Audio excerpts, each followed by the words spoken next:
Yo, hey there folks, it's Kevin, Big K Horror, and I'm going to discuss one of my absolute favorite 1980 horror films. And to me, the 1980s probably held the best decade for the horror genre, I think, in my opinion. But also, I was an 80s baby. So, anyhow, moving on. This movie is got great action in it. Great characters, rich and full of life and heart, and as well as the acting is great in it. In my opinion, this movie is not out to make an Oscar or anything like that, but it's still done very well. But most of all, one of the biggest stars of the whole thing is the special effects. Okay, we're talking about creature feature flicks. Okay, so we were talking about vampires, werewolves, and like fucking ghouls and shit, okay, vampire bats, and I'm sure if you know what movie I'm talking about, then you may be right, because I'm talking about 1985's, boom, Fright Night, alright, and so, with that said, this is what, I grew up on this movie when I was a very little kid. It scared me the first time I saw Evil Ed. I think that was the very first thing I ever saw because it was on HBO. I was about 7, 8 years old, and it scared the living hell out of me. And so a year or two later, I finally watched the whole thing. I just loved it, you know. So I was about like 9, 10 years old when I finally saw the whole thing. And yeah, no, I think the movie is just absolutely great. It's one of the better vampire films, in my opinion, outside like The Lost Boys and The Hunger and hell, there's tons of Near Dark, you know. But this vampire film to me just takes the cake because it's all about the F-U-N, fun, okay. And Tom Holland brought just that to the table, fun. And you know, so anybody who knows about Fright Night, they know it's like the whole the boy who cried wolf tale, where a boy, you know, realizes that his next door neighbor that just moved in is possibly a murderer and a vampire. Upon investigating, which he spies to him through his two-story window to the next door window with his binoculars, he does in fact see a murder happen, and what he thinks is a murder. And he goes and tries to warn his mom, his girlfriend, his friend, Evil Ed, and also the cops, so the authorities. All of them laugh in his face. So then he takes it upon himself to go reach out to, because he's a horror movie nerd, so he reaches out to his favorite vampire, the fearless vampire killer himself, Peter Vincent. So he goes and visits him upon his he's pretty much a horror host now, as in his older age, Peter Vincent. So he asks him for help to go kill this vampire. Peter Vincent pretty much treats him like a fucking crazy. So until it's too late, they agree to go do, they agree, as in the group, as in his girlfriend, his friend Evil Ed, and Peter Vincent himself with Charlie, go to the next door neighbor's house to prove to Charlie that he's no vampire. Well, unbeknownst to them, he actually is a vampire. Peter Vincent finds out a little too late, and they all leave thinking everything's okay, not knowing that there was proof given, because Peter Vincent withheld it. And then from that point on, Jerry Danger sets out to make each one of their nights a living hell, and transfers Evil Ed into a vampire werewolf.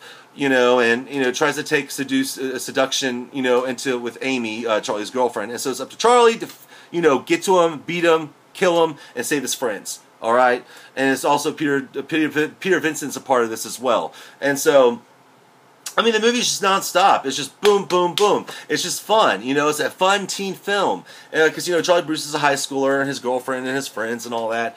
And the mom is a hoot. She's pretty funny, as well as like the Jerry Dandridge, the vampire himself. He plays it with he's very much a gentleman, kind of quirky. But I could see this guy, being very manipulative with his looks, trying to get what he wants or whatnot with his handsome looks, and then, going for the kill.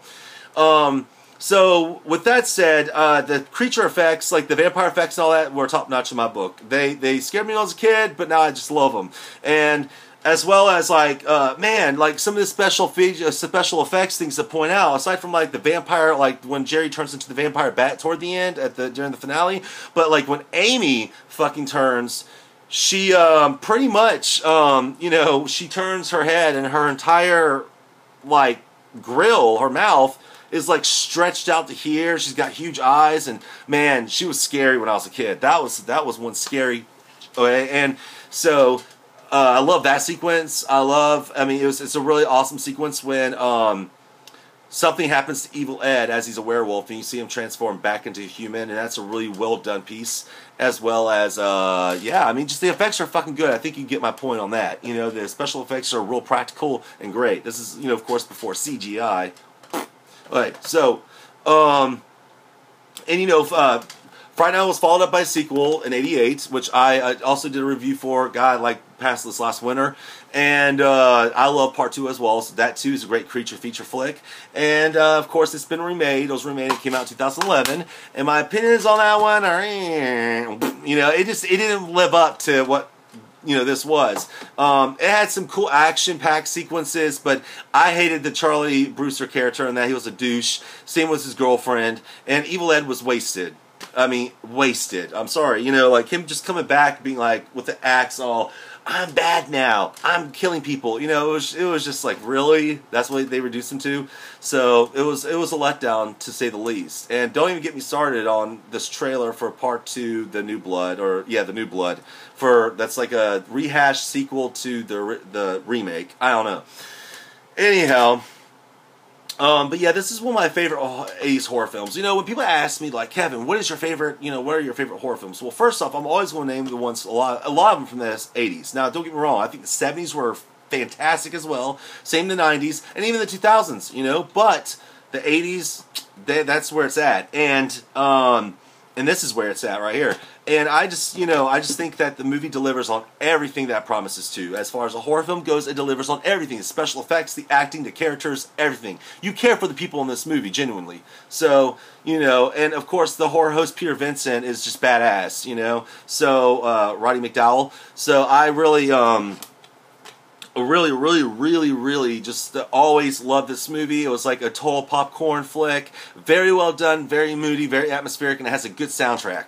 It has a soundtrack full of actual bands that were big at the time, like the Cars, or I'm sorry, J. Geils Band, and stuff like that. But I'm talking about like the music in it is very well done.